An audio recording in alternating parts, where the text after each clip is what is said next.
Back in 1938, there was a radio broadcast made by a young 23-year-old man named Orson Welles and his group, Mercury Theater, which was a radio play company that was on the CBS radio network.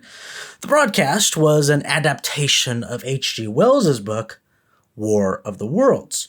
It was a great performance, but it turned out to be a little too realistic for some who thought it was a news broadcast rather than a radio play. Orson got death threats and was told that some people committed suicide and people were running for their lives and calling into the police stations and so on. Typically, just like in today's radio, there would be commercial breaks or news breaks within these plays. But there was none in this particular broadcast, which was not intentional, but nonetheless made it seem more believable that this was not a fictional story.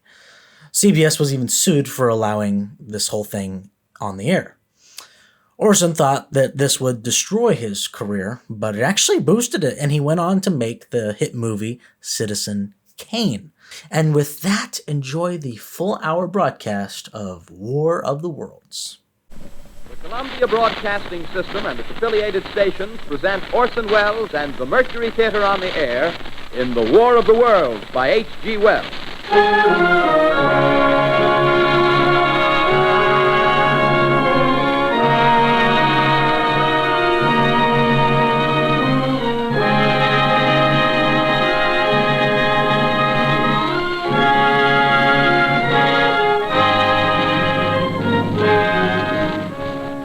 Ladies and gentlemen, the director of the Mercury Theater and star of these broadcasts, Orson Welles.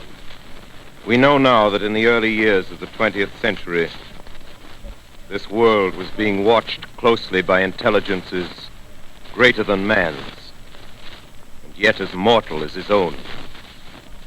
We know now that as human beings busied themselves about their various concerns, they were scrutinized and studied, perhaps almost as narrowly as a man with a microscope might scrutinize the transient creatures that swarm and multiply in a drop of water.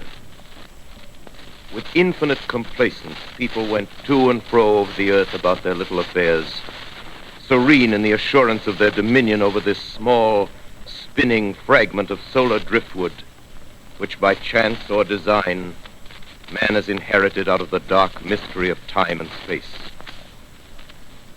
Yet across an immense ethereal gulf, minds that are to our minds as ours are to the beasts in the jungle, intellects, vast, cool, and unsympathetic, regarded this earth with envious eyes and slowly and surely drew their plans against us. In the 39th year of the 20th century came the Great Disillusionment. Near the end of October, business was better. The war scare was over. More men were back at work. Sales were picking up. On this particular evening, October 30th, the Crosley service estimated that 32 million people were listening in on radios. In the next 24 hours, not much change in temperature. A slight atmospheric disturbance of undetermined origin is reported over Nova Scotia, causing a low-pressure area to move down rather rapidly over the northeastern states, bringing a forecast of rain accompanied by winds of light gale force. Maximum temperature 66, minimum 48. This weather report comes to you from the Government Weather Bureau. We take you now to the Meridian Room in the Hotel Park Plaza in downtown New York, where you will be entertained by the music of Raymond Raquello and his orchestra.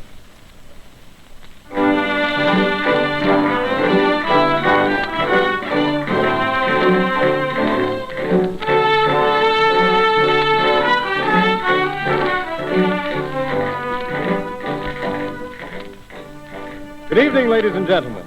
From the Meridian Room in the Park Plaza Hotel in New York City, we bring you the music of Raymond Raquello and his orchestra. With a touch of the Spanish, Raymond Raquello leads off with La Comparsita.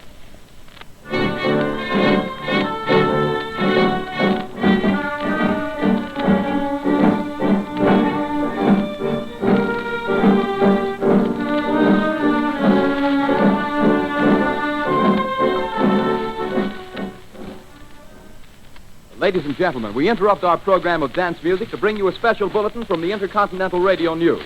At 20 minutes before 8 Central Time, Professor Farrell of the Mount Jennings Observatory, Chicago, Illinois, reports observing several explosions of incandescent gas occurring at regular intervals on the planet Mars. The spectroscope indicates the gas to be hydrogen and moving toward the Earth with enormous velocity. Professor Pearson of the observatory at Princeton confirms Farrell's observation and describes the phenomenon as, quote, like a jet of blue flame shot from a gun, unquote. We now return you to the music of Ramon Raquello, playing for you in the Meridian Room of the Park Plaza Hotel, situated in downtown New York.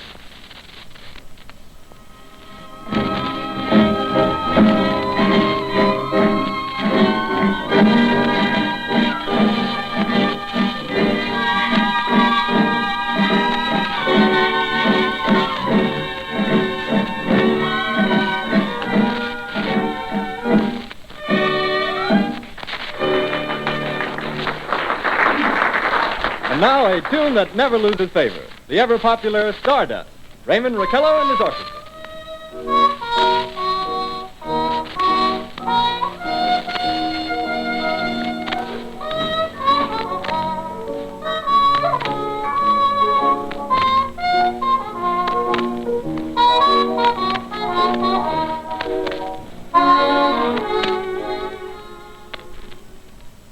Ladies and gentlemen, following on the news given in our bulletin a moment ago, the Government Meteorological Bureau has requested the large observatories of the country to keep an astronomical watch on any further disturbances occurring on the planet Mars.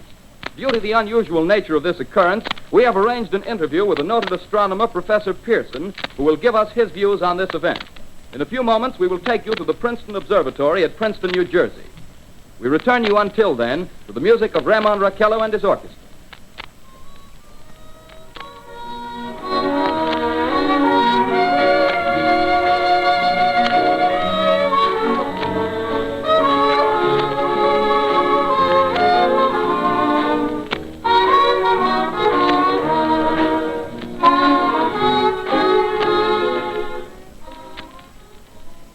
We are ready now to take you to the Princeton Observatory at Princeton, where Carl Phillips, our commentator, will interview Professor Richard Pearson, famous astronomer.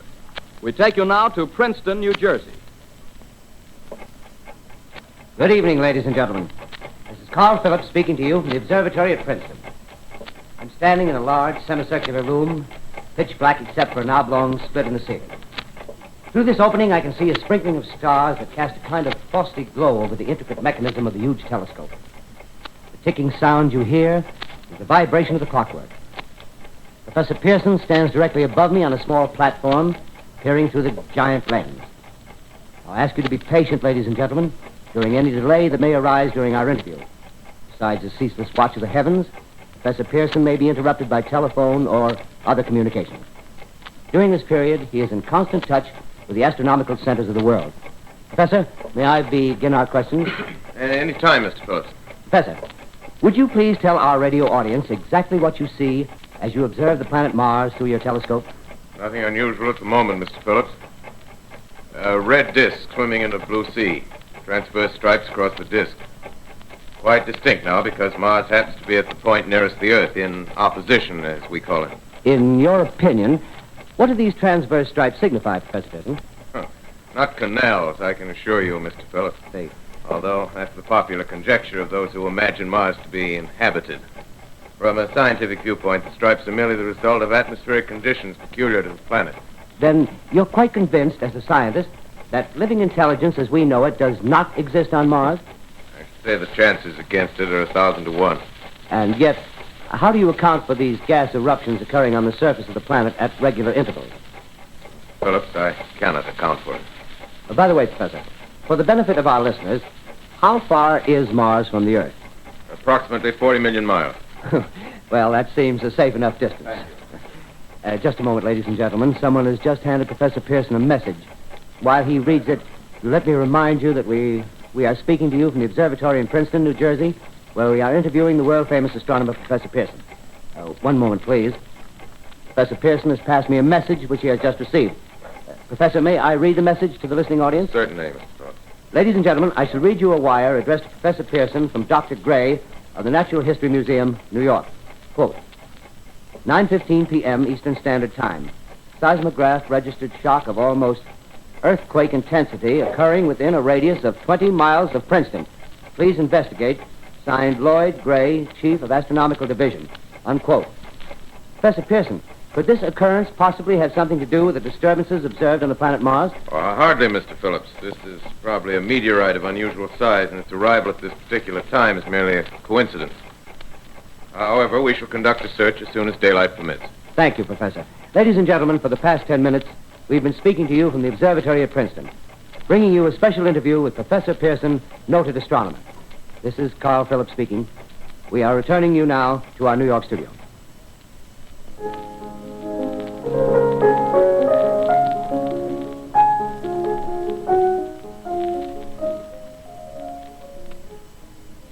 Ladies and gentlemen, here is the latest bulletin from the Intercontinental Radio News. Toronto, Canada.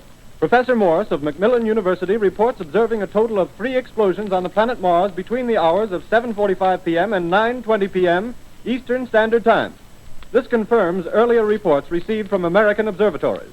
Now, nearer home, comes a special bulletin from Trenton, New Jersey. It is reported that at 8:50 p.m., a huge flaming object, believed to be a meteorite, fell on a farm in the neighborhood of Grover's Mill, New Jersey, 22 miles from Trenton. The flash in the sky was visible within a radius of several hundred miles, and the noise of the impact was heard as far north as Elizabeth. We have dispatched a special mobile unit to the scene, and we'll have our commentator, Carl Phillips, give you a word picture of the scene as soon as he can reach there from Princeton. In the meantime, we take you to the Hotel Martinet in Brooklyn, where Bobby Millett and his orchestra are offering a program of dance music.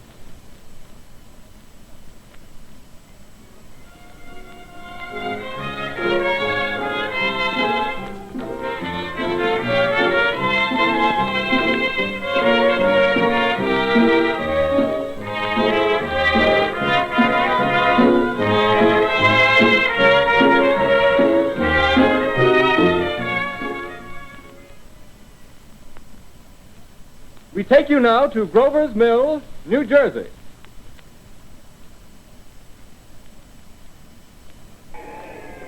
Ladies and gentlemen, this is Carl Phillips again, out at the Wilmot Farm, Grover's Mill, New Jersey. Professor Pearson and myself made the 11 miles from Princeton in 10 minutes. Well, I hardly know where to begin. To paint for you a word picture of the strange scene before my eyes, but something out of a modern Arabian Nights. Well, I just got here. I haven't had a chance to look around yet. I guess that's it. Yes, I guess that's the thing directly in front of me, half buried in a vast pit.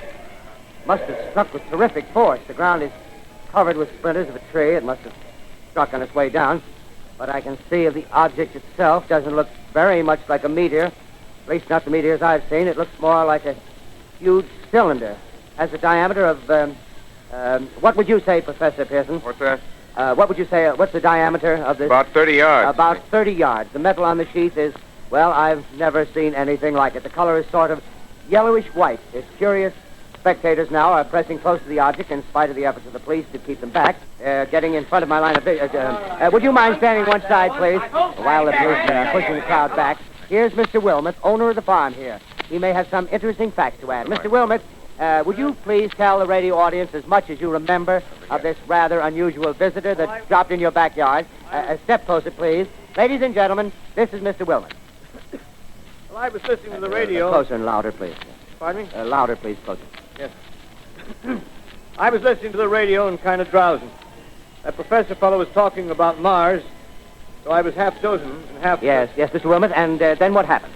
Well, as I was saying, I was listening to the radio, kind of halfway. Yes, Mr. Wilmot, and then you saw something.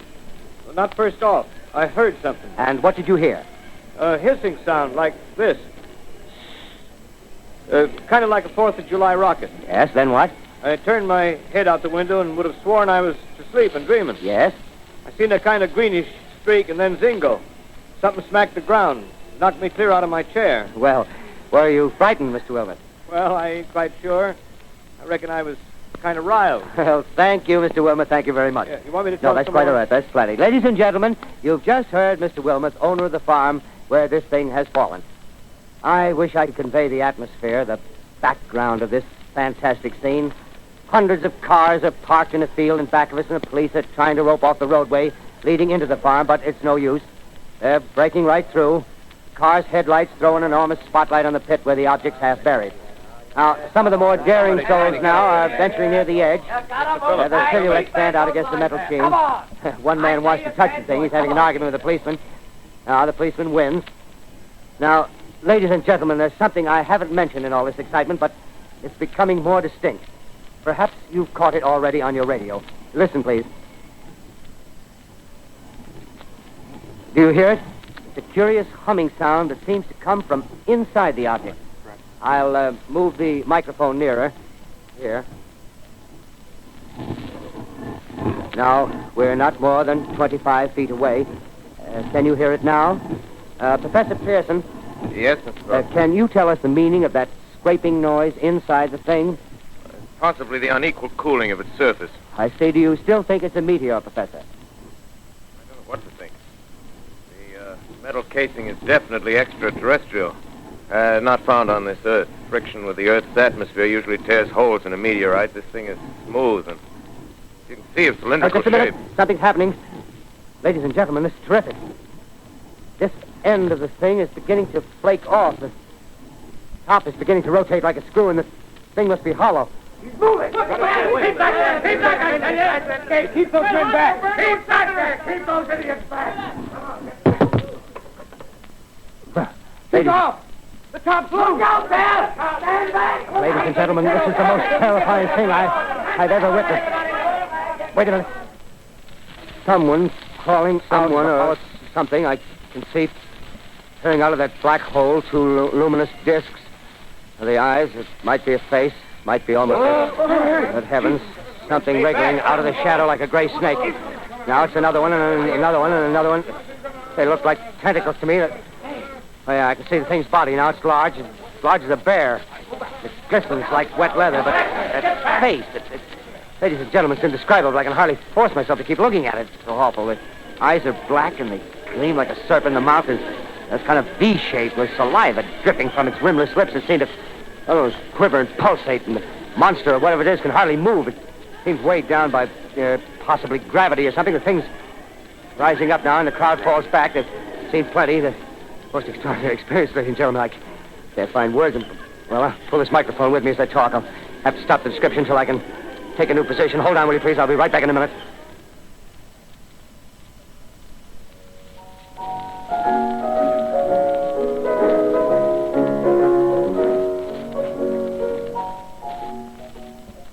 We are bringing you an eyewitness account of what's happening on the Wilmuth Farm, Grover's Mill, New Jersey.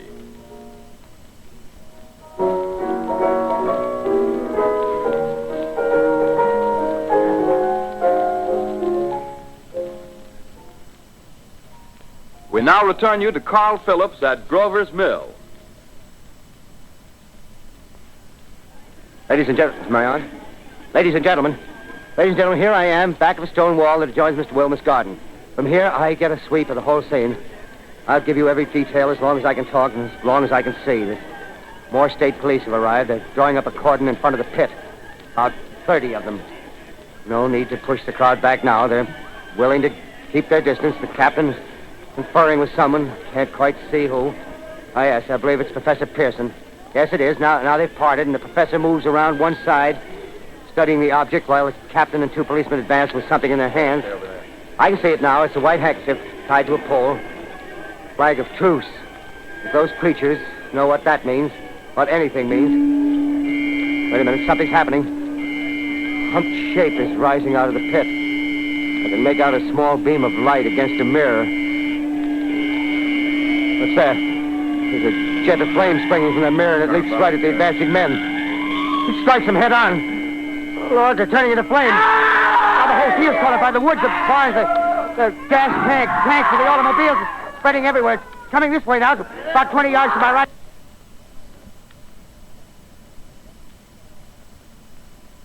Ladies and gentlemen, due to circumstances beyond our control, we are unable to continue the broadcast from Grover's Mill. Evidently, there's some difficulty with our field transmission.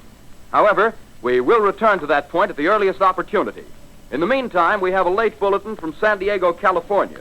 Professor Indelkoffer, speaking at a dinner of the California Astronomical Society, expressed the opinion that the explosions on Mars are undoubtedly nothing more than severe volcanic disturbances on the surface of the planet. We continue now with our piano interlude.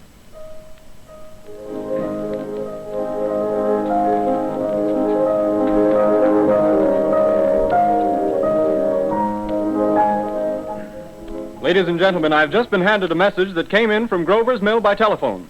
Just one moment, please. At least 40 people, including 6 state troopers, lie dead in a field east of the village of Grover's Mill, their bodies burned and distorted beyond all possible recognition.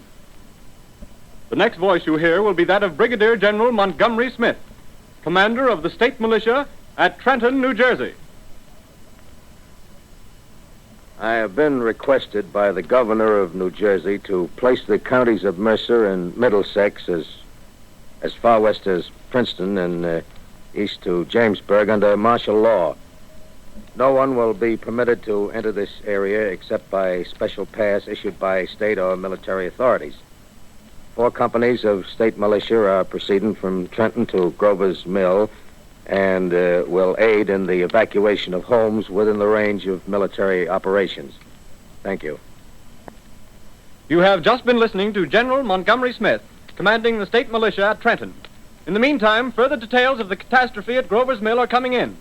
The strange creatures, after unleashing their deadly assault, crawled back in their pit and made no attempt to prevent the efforts of the firemen to recover the bodies and extinguish the fire. The combined fire departments of Mercer County are fighting the flames which menace the entire countryside. We have been unable to establish any contact with our mobile unit at Grover's Mill, but we hope to be able to return you there at the earliest possible moment. In the meantime, we take you to... Just one moment, please. Ladies and gentlemen, I have just been informed that we have finally established communication with an eyewitness of the tragedy. Professor Pearson has been located at a farmhouse near Grover's Mill, where he has established an emergency observation post. As a scientist, he will give you his explanation of the calamity. The next voice you hear will be that of Professor Pearson, brought to you by direct wire. Professor Pearson. Of the creatures in the rocket cylinder at Grover's Mill, I can give you no authoritative information, either as to their nature, their origin, or their purposes here on Earth. Of their destructive instrument, I might venture some conjectural explanation. For want of a better term, I shall refer to the mysterious weapon as a heat ray. It's all too evident that these creatures have scientific knowledge far in advance of our own. It's my guess that in some way they are able to generate an intense heat in a chamber of practically absolute non-conductivity. This intense heat they project in a parallel beam against any object they choose by means of a polished parabolic mirror of unknown composition, much as the mirror of a lighthouse projects a beam of light. That is my conjecture of the origin of the heat ray. Thank you, Professor Pearson. Ladies and gentlemen, here is a bulletin from Trenton. It is a brief statement informing us that the charred body of Carl Phillips has been identified in a Trenton hospital. Now here's another bulletin from Washington, D.C. The Office of the Director of the National Red Cross reports 10 units of Red Cross emergency workers have been assigned to the headquarters of the state militia, stationed outside of Grover's Mill, New Jersey. Here's a bulletin from State Police, Princeton Junction. The fires at Grover's Mill and vicinity are now under control. Scouts report all quiet in the pit, and there is no sign of life appearing from the mouth of the cylinder. Now, ladies and gentlemen, we have a special statement from Mr. Harry McDonald, Vice President in charge of operations. We have received a request from the state militia of Trenton to place at their disposal our entire broadcasting facilities. In view of the gravity of the situation, and believing that radio has a responsibility to serve in the public interest at all times, we are turning over our facilities to the state militia at Trenton. We take you now to the field headquarters of the state militia near Grover's Mill, New Jersey. This is Captain Lansing of the Signal Corps, attached to the state militia, now engaged in military operations in the vicinity of Grover's Mill. Situation arising from the reported presence of certain individuals of unidentified nature is now under complete control. The cylindrical object, which lies in a pit directly below our position, surrounded on all sides by 8 battalions of infantry, without heavy field pieces, but adequately armed with rifles and machine guns. All cause for alarm, if such cause ever existed, is now entirely unjustified. Things, whatever they are, do not even venture to poke their heads above the pit. I can see their hiding place plainly in the glare of the searchlights here. With all their reported resources, these creatures can scarcely stand up against heavy machine gun fire. Anyway, it's an interesting outing for the troops. I can make out their khaki uniforms crossing back and forth in front of the lights. Looks almost like a real war. There appears to be some slight smoke in the woods bordering the Millstone River, probably fire started by campers. Well, we ought to see some action soon. One of the companies is deploying on the left flank. A quick thrust and it'll all be over. Now, wait a minute. I see something on top of the cylinder. No, it's nothing but a shadow. Now the troops are on the edge of the Wilmoth farm. 7,000 armed men closing in on an old metal tube. A tub, rather. Well, wait, that wasn't a shadow. It's something moving. Solid metal, kind of a shield-like affair rising up out of the cylinder. It's going higher and higher. What? It's standing on legs, actually rearing up on a sort of metal framework. Now it's reaching above the trees and the searchlights are on it. Hold on.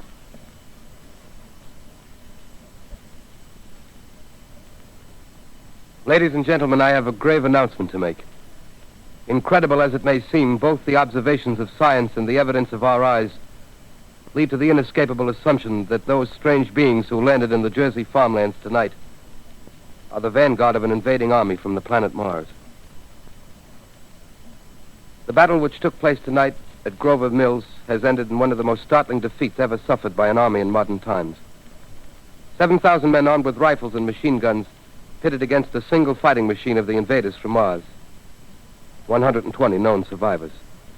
The rest strewn over the battle area from Grover's Mill to Plainsboro, crushed and trampled to death under the metal feet of the monster, or burned to cinders by its heat ray.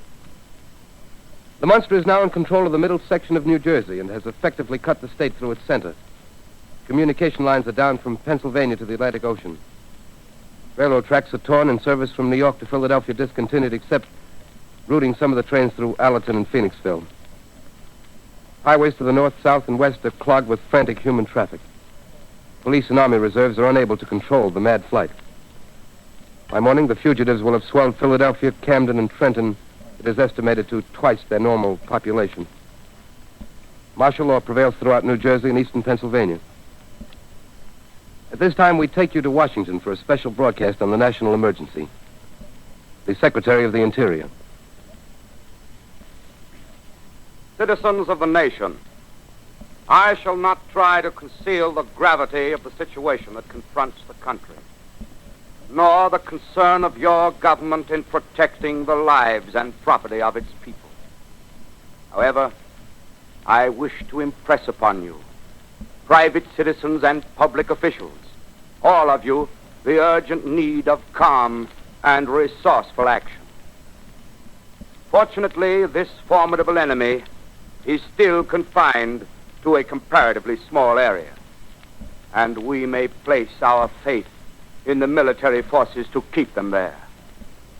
In the meantime, placing our faith in God, we must continue the performance of our duties, each and every one of us, so that we may confront this destructive adversary with a nation united, courageous, and consecrated to the preservation of human supremacy on this earth. I thank you. You have just heard the Secretary of the Interior speaking from Washington. Bulletins too numerous to read are piling up in the studio here. We're informed that the central portion of New Jersey is blacked out from radio communication due to the effect of the heat ray upon power lines and electrical equipment. Here's a special bulletin, New York. Cables have been received from English, French, and German scientific bodies offering assistance.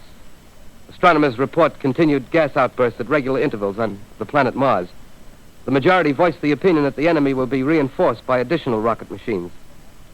There have been several attempts made to locate Professor Pearson of Princeton, who has observed Martians at close range. It is feared he was lost in the recent battle. Langham Field, Virginia. Scouting planes report 3 Martian machines visible above treetops, moving north toward Somerville with population fleeing ahead of them. The heat ray is not in use, although advancing at express train speed, invaders pick their way carefully. They seem to be making a conscious effort to avoid destruction of cities and countryside. However, they stop to uproot power lines, bridges, and railroad tracks. Their apparent objective is to crush resistance paralyze communication, and disorganize human society. Here is a bulletin from Basking Ridge, New Jersey. Coon hunters have stumbled on a second cylinder similar to the first, embedded in the great swamp 20 miles south of Morristown. Army field pieces are proceeding from Newark to blow up the second invading unit before the cylinder can be opened and the fighting machine rigged. They are taking up a position in the foothills of Watchung Mountains. Another bulletin from Langham Field, Virginia. Scouting planes report enemy machines, now 3 in number, increasing speed northward, kicking over houses and trees in their evident haste to form a conjunction with their allies south of Morristown. Machines also sighted by telephone operator east of Middlesex, within 10 miles of Plainfield. Here's a bulletin from Winston Field, Long Island. A fleet of Army bombers carrying heavy explosive flying north in pursuit of enemy. Scouting planes act as guides. They keep the speeding enemy in sight. Just a moment, please, ladies and gentlemen. We've run special wires to the artillery line in adjacent villages to give you direct reports in the zone of the advancing enemy. First, we take you to the battery of the 22nd Field Artillery, located in the Watchung Mountains. Range 32 meters. 32 meters. Projection 39 degrees. 39 degrees. Fire. 140 yards to the right, sir. Shift range 31 meters. 31 meters. Projection 37 degrees. 37 degrees. Fire.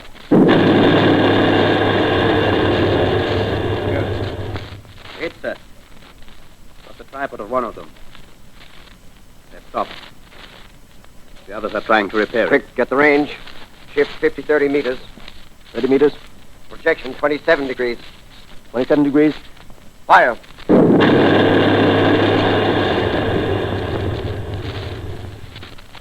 Can't see the shell land, sir. Letting off a smoke. What is it? Black smoke, sir. Moving this way. Lying close to the ground. Moving fast. Put on gas masks. Get ready to fire. Shift to 24 meters. 24 meters. Projection 24 degrees. 24 degrees. Fire.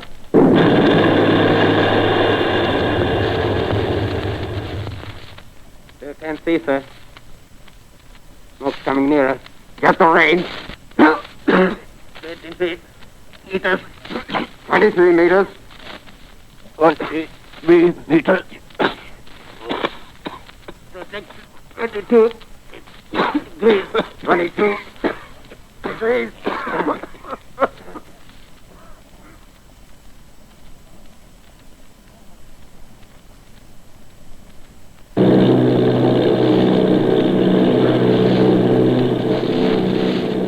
Army bombing plane V-843 off Bayonne, New Jersey. Lieutenant Vogt, commanding 8 bombers, reporting to Commander Fairfax, Langham Field. This is Vogt reporting to Commander Fairfax, Langham Field. Enemy tripod machines now in sight. Reinforced by 3 machines from the Morristown cylinder, 6 altogether. 1 machine partially crippled. Believed hit by shell from Army gun in Watchung Mountains. Guns now appear silent. A heavy black fog hanging close to the earth of extreme density, nature unknown. No sign of heat ray. Enemy now turns east, crossing Passaic River into the Jersey marshes. Another straddles the Pulaski Skyway. Evident objective is New York City. They're pushing down a high-tension power station. Machines are close together now, and we're ready to attack. Planes circling, ready to strike. 1,000 yards, and we'll be over the first.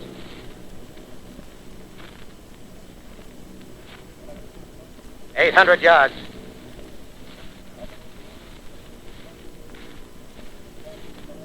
$600.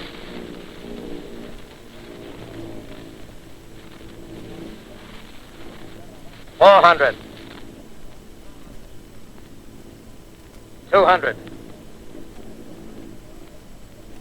There they go. The giant arm raised. Green flash. They're spraying us with flame. 2,000 feet. Engines are giving out. No chance to release bombs. Only one thing left. Drop on them, plane and all. We're diving on the first one. Now the engine's gone. 8.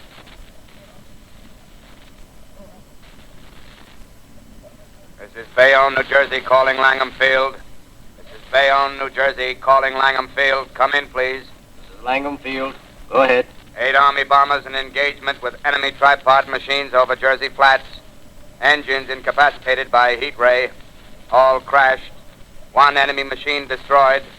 Enemy now discharging heavy black smoke in direction of... This is Newark, New Jersey. This is Newark, New Jersey. Warning. Poisonous black smoke pouring in from Jersey marshes. Reaches South Street. Gas masks useless. Urge population to move into open spaces. Automobiles use routes 7, 23, 24. Avoid congested areas. Smoke now spreading over Raymond Boulevard.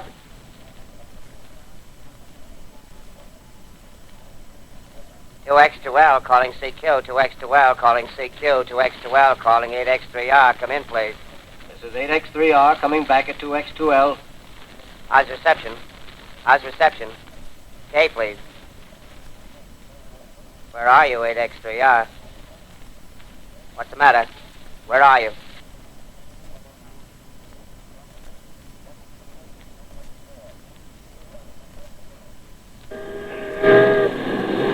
I'm speaking from the roof of Broadcasting Building. I'm speaking from the roof of Broadcasting Building, New York City. The bells you hear are ringing to warn the people to evacuate the city as Martians approach. Estimated in the last 2 hours, 3 million people have moved out along the roads to the north. Hutchison River Parkway is still kept open for motor traffic.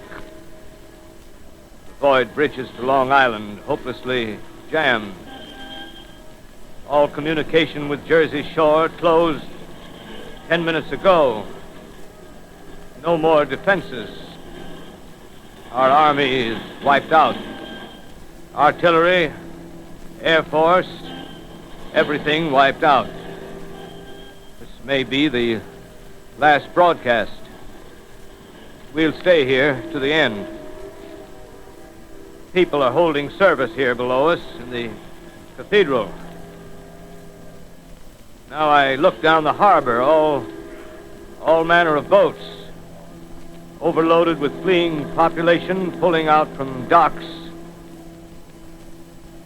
Streets are all jammed. Noise and crowds like New Year's Eve in city. Wait a minute, the enemy is now in sight above the Palisades. Five great machines. First one is crossing the river. I can see it from here, wading the Hudson like a man wading through a brook. A bulletin is handed me. Martian cylinders are falling all over the country. One outside of Buffalo, one in Chicago, St. Louis. Seem to be timed and spaced. Now the first machine reaches the shore. He stands watching, looking over the city. Steel cowlish head is even with the skyscrapers. He waits for the others. They rise like a line of new towers on the city's west side. Now they're lifting their metal hands. This is the end now. Smoke comes out, black smoke drifting over the city. People in the streets see it now. They're running toward the East River, thousands of them, dropping in like rats. Now the smoke's spreading faster. It's reached Times Square. People are trying to run away from it, but it's no use. They're falling like flies. Now the smoke's crossing 6th Avenue. 5th Avenue, 100 yards away. It's 50 feet.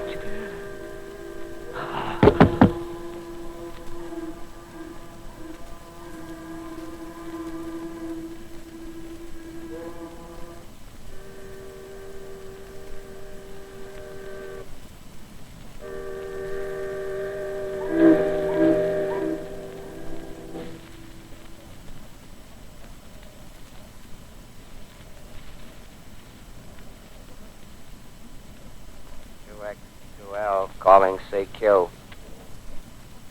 2X2L calling CQ. 2X2L calling CQ, New York. Isn't there anyone on the air? Isn't there anyone on the air? Isn't there anyone? 2X2L.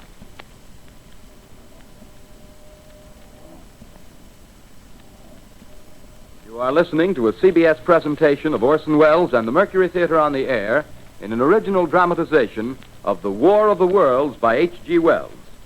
The performance will continue after a brief intermission. This is the Columbia Broadcasting System.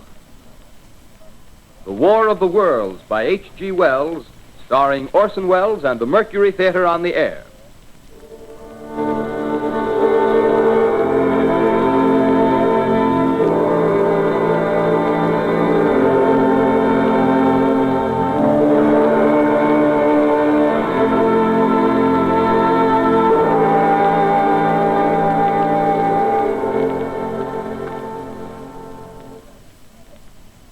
As I set down these notes on paper, I'm obsessed by the thought that I may be the last living man on Earth.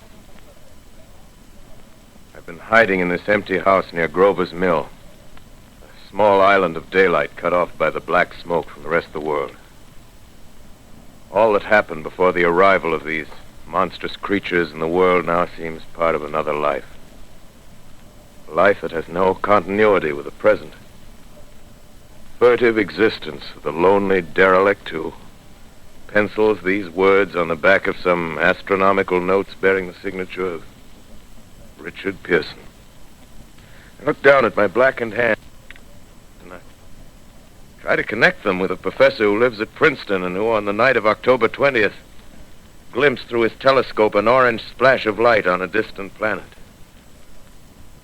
My wife, my colleagues, my students, my books, my observatory, my world. Where are they? Did they ever exist? Am I Richard Pearson? What day is it? Do days exist without calendars? Does time pass when there are no human hands left to wind the clocks? In writing down my daily life, I tell myself I shall preserve human history between the dark covers of this little book that was meant to record the movements of the stars. But to write, I must live, and to live, I must eat. Find moldy bread in the kitchen and an orange not too spoiled to swallow. Keep watch at the window. Time to time, I catch sight of a Martian above the black smoke. Smoke still holds the house in its black coil, but at length there's a hissing sound, and suddenly I see a Martian mounted on his machine, spraying the air with a jet of steam as if to dissipate the smoke. I watch in a corner as his huge metal legs nearly brush against the house. Exhausted by terror, I fall asleep. Morning. Sun streams in the window. Black cloud of gas is lifted, and the scorched meadows to the north look as though a black snowstorm had passed over them. I venture from the house. I make my way to a road, no traffic. Here and there a wrecked car, baggage overturned, a blackened skeleton. Push on north. For some reason I feel safer trailing these monsters than running away from them. And I keep a careful watch. I've seen the Martians feed. Should one of their machines appear over the top of trees, I'm ready to fling myself flat on the earth. I come to a chestnut tree. October. Chestnuts are ripe. Fill my pockets. I must keep alive. 2 days I wander in a vague northerly direction through a desolate world. Finally, I notice a living creature. A small red squirrel in a beech tree. I stare at him and wonder. He stares back at me. I believe at that moment the animal and I shared the same emotion. joy of finding another living being. Push on north, I find dead cows in a brackish field, and beyond the charred ruins of a dairy and a silo remains standing guard over the wasteland like a lighthouse, deserted by the sea.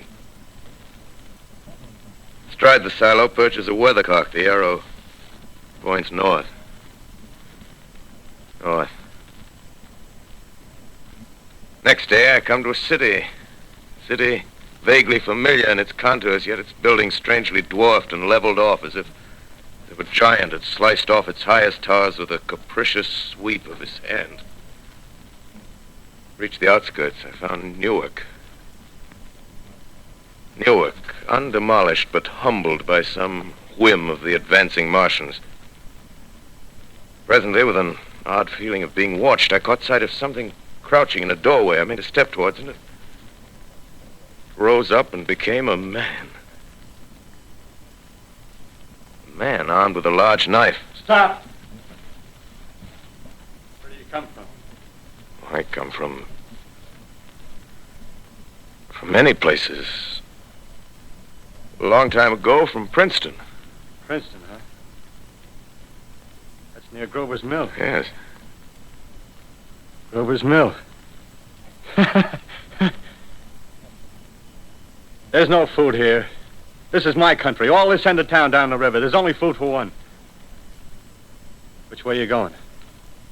I don't know. I guess I'm looking for people. Hey, what was that? Did you hear something just then? No. Only a bird. A live bird. Yeah. You get to know that birds have shadows these days. Say, we're in the open here. Let's crawl in this doorway here and talk. Have you seen any Martians? No. They're going over to New York. Night, the sky's alive with their lights, just as if people were still living in it. By daylight, you can't see them. 5 days ago, a couple of them carried something big across the flats from the airport. I think they're learning how to fly. Fly? Yeah, fly. Then it's all over with humanity. Stranger, there's still you and I. 2 of us left. Yeah. They got themselves in solid. They wrecked the greatest country in the world. Those green stars, they're probably falling somewhere every night. They've only lost one machine. There isn't anything to do. We're done. We're licked. Where were you? You're in a uniform. Yeah, what's left of it. I was in the militia. National Guard. That's good. There wasn't any war. Any more than there's war between men and ants. Yes, but we're eatable ants. I found that out. What'll they do to us? I thought it all out. Right now, we're caught as we're wanted. A Martian only has to go a few miles to get a crowd on the run. But they won't keep on doing that. They'll begin catching us systematic, like keeping the best and storing us in cages and things. They haven't begun on us yet. Not begun? Not begun. All that's happened so far is because we don't have sense enough to keep quiet. Bothering them with guns and such stuff and losing our heads and rushing off in crowds. Now, instead of our rushing around blind, we gotta fix ourselves up. Fix ourselves up according to the way things are now. Cities, nations, civilization, progress. Yes, but if that's so, what is there to live for? Well, there won't be any more concerts for 1,000,000 years or so, and no nice little dinners at restaurants. If it's amusement you're after, I guess the game's up. What is there left? Life, that's what. I want to live. Yeah, and so do you. We're not going to be exterminated. And I don't mean to be caught either. Tamed and fattened and bred like an ox. What are you going to do? I'm going on. Right under their feet. I got a plan. We men, as men, we're finished. We don't know enough. We got to learn plenty before we got a chance. We've got to live and keep free while we learn, see? I've thought it all out, see? Well, tell me the rest. Well, it isn't all of us that are made for wild beasts. That's what it got to. That's what it got to be. That's why I watched you. Watched you. All those little office workers that used to live in these houses. They be no good. They haven't any stuff in them. They used to run. Run off to work. I've seen hundreds of them running to catch their commuter's train in the morning, afraid they'd get canned if they didn't. Running back at night, afraid they wouldn't be in time for dinner. Lives insured and a little invested in case of accidents. Yeah, and on Sundays, worried about the hereafter. Well, the Martians, they'll be a godsend for those guys. Nice roomy cages, good food, careful breeding, no worries. Yeah, after a week or so of chasing around the fields on empty stomachs, they'll come and be glad to be caught. You've thought it all out, haven't you? Sure, you bet I have. That isn't all. These Martians are going to make pets of some of them. Train them to do tricks. Who knows, get sentimental over the pet boy who grew up and had to be killed. Yeah, and some maybe, they'll train to hunt us. Oh, no, it's impossible. Human Yes, beings. they will. There's men who do it gladly. One of them ever comes after me, by... In the meantime, you and I and others like us, where are we to live when the Martians own the Earth? I got it all figured out. We'll live underground. I've been thinking about the sewers. Under New York, there are miles and miles of them. The main ones, they're big enough for anybody. Then there's cellars, vaults, underground storerooms, railway tunnels, subways. You begin to see, huh? We'll get a bunch of strong men together. No weaklings. That rubbish, out. As you meant me to go. All right. Give you a chance, didn't I? Won't quarrel about that. Go on. Well, we got to make safe places for us to stay in, see? Get all the books we can. Science books. That's where men like you come in, see? We raid the museums. We'll even spy on the Martians. May not be so much we have to learn before... Listen. Just imagine this.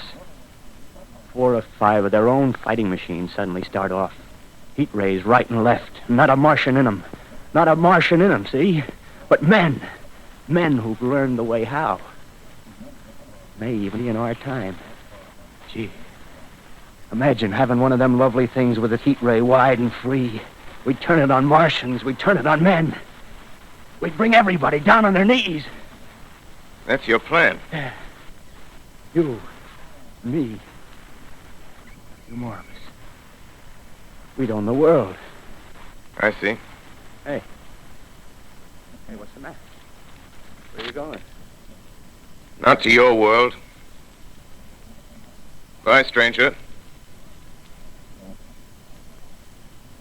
Well, after parting with the artilleryman, I came at last to the Holland Tunnel, entered that silent tube, anxious to know the fate of the great city on the other side of the Hudson.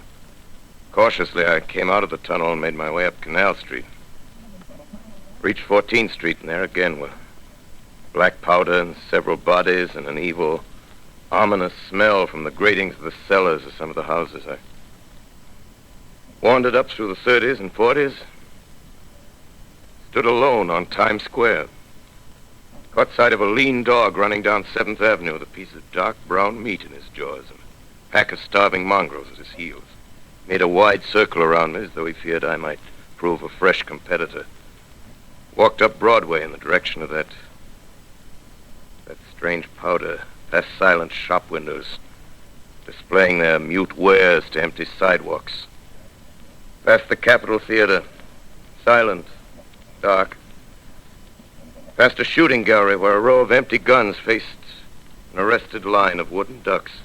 Near Columbus Circle, I noticed models of 1939 motor cars in the showrooms facing empty streets. Over the top of the General Motors building, I watched a flock of black birds circling in the sky. Hurried on. Suddenly, I caught sight of the hood of a Martian machine, standing somewhere in Central Park, gleaming in the late afternoon sun. An insane idea. I rushed recklessly across Columbus Circle and into the park. I climbed a small hill above the pond at 60th Street, and from there I could see, standing in a silent row along the mall, 19 of those great metal Titans, their cowls empty, their steel arms hanging listlessly by their sides. I looked in vain for the monsters that inhabit those machines. Suddenly, my eyes were attracted to the immense flock of black birds that hovered directly below me. They circled to the ground. And there before my eyes, stark and silent, lay the Martians with the hungry birds pecking and tearing brown shreds of flesh from their dead bodies. Later, when their bodies were examined in laboratories, it was found that they were killed by the putrefactive and disease bacteria against which their systems were unprepared. Slain, after all, man's defenses had failed by the humblest thing that God, His wisdom, has put upon this earth. Before the cylinder fell, there was a general persuasion that through all the deep of space, no life existed beyond the petty surface of our minute sphere. Now we see further. Dim and wonderful is the vision I've conjured up in my mind of life spreading slowly from this little seedbed of the solar system throughout the inanimate vastnesses of sidereal space. But a remote dream, maybe that the destruction of the Martians is only a reprieve to them and not to us. The future ordained, perhaps. Strange it now seems to sit in my peaceful study at Princeton, writing down this last chapter of the record, begun at a deserted farm in Grover's Mill. Strange to watch children playing in the streets. Strange to see young people strolling on the green where the new spring grass heals the last black scars of a bruised earth. Strange to watch the sightseers enter the museum where the dissembled parts of a Martian machine are kept on public view. Strange when I recall the time when I first saw it. Bright and clean-cut, hard and silent under the dawn of that last great day.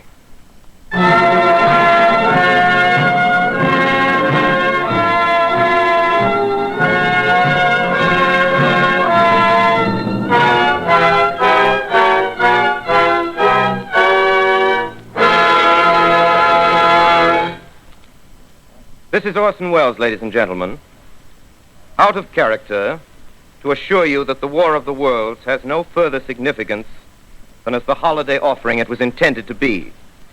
The Mercury Theater's own radio version of dressing up in a sheet and jumping out of a bush and saying boo. Starting now, we couldn't soap all your windows and steal all your garden gates. By tomorrow night, so we did the best next thing. We annihilated the world before your very ears and utterly destroyed the CBS. You will be relieved, I hope, to learn that we didn't mean it, and that both institutions are still open for business. So goodbye, everybody, and remember, please, for the next day or so, the terrible lesson you learned tonight. That grinning, glowing, globular invader of your living room is an inhabitant of the pumpkin patch, and if your doorbell rings and nobody's there, that was no Martian, it's Halloween.